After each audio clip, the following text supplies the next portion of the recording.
All right, so I just did a big old brain dump on some whiteboards about 3D sound, our perception of it, what it is, how it works. I just want to walk through some stuff, see if what I'm thinking makes sense to you. All right, so in the last text you sent me about it, you were talking about kick drums.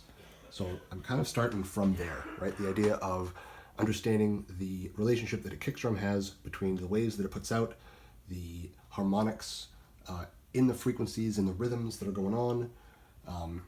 So if this is just like a nice little 2D kick drum head, right? The diameter is a fundamental component of the frequency that it can put out, in addition to the tuning of the head, right? Because that the tension in that head is actually, it's like literally, it's like a, what's the term? I mean, you could look at it as its own, plane that is being stretched or warped, just like space-time would be out, in deep space around black holes or some shit, just much, much more subtle. So if a kick drum is putting out a nice little sound wave, and let's say it's tuned to 60 hertz, right? So all of the harmonics above it would be 120, 240, 480, higher, higher, higher. Subharmonics would be 30, 15, 7.5, down, down, down. The relationships between the intervals of those harmonics line up real nicely in a lot of sacred geometry, which is cool because I think that sacred geometry is a fundamental component of the unpackaging of information within the human brain, which I'll get to in a second here. So jumping from that kind of two-dimensional breakdown of waves into a more of a three-dimensional one, right? Here's another little kick drum, right? So with the force that's applied to the kick through the beater, that force becomes the component of amplitude. Again, the frequency being the cycles per second of the waves coming out of that kick drum, which is again a component of the tuning, but also component of the actual diameter of the drum itself. And then the frequency and the rhythm together is what produces the harmony or harmonics, depending on whether you're talking about sustained or just numbers on a page. And then all of that together becomes ultimately what we perceive as the timbre or shape of the sound that we hear, of the wave, right? So the wave itself, I guess, has to exist in, we can't say objectively that it only exists in 1, 2, 3, 4, or however many dimensions, right? Because it's just it just exists in the ether that all things exist in perpetually, the fields that things all arise from. But our experience of that wave and how we hear it and process it is what gives it the depth and qualities and traits that it has. Because all of it, our perception and vision and understanding of all of it is a component of, the left and right brain working real nice together to break stuff down. So in that book that I have about your brain on music, this is just a quick breakdown of kind of where the processing of that sound goes once it enters the human ear.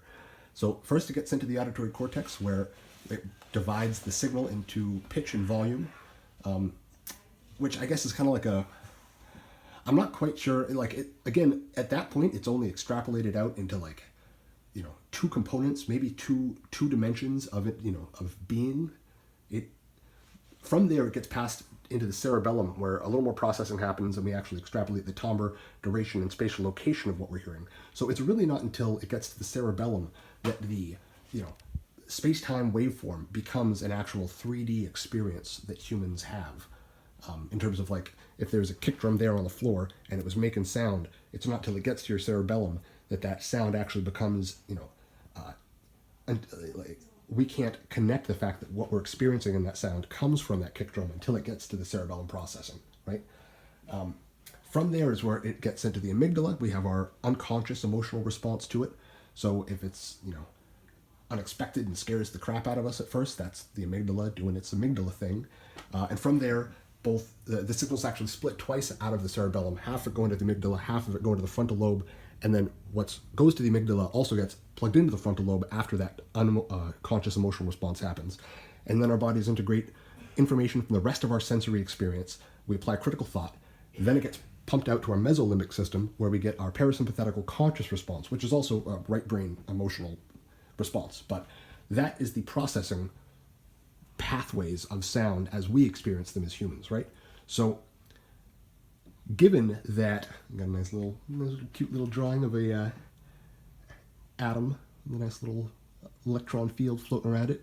So the idea, at least as I understand it, of quantum superposition is that all the subatomic particles out there in the entirety of the universe are in a superstate until they are observed. And then in that instance of observation, they become fixed, and the reality as we perceive it becomes set. And that's how we kind of, in our own fun quantum brain way, create the world that we live in. But so I'm really curious now if in your application or exploration of 3D sound, are you how are you doing it? What is the goal? What is are you trying to better emulate the analog sounds of the world, or just understand the waveform structures enough and how our brain processes them to feed us the experience that we have to I just use that as an artistic tool. I guess what's your vision? What do you want to do with this? Because I'm into it. I want to know. I want to help. So let me know.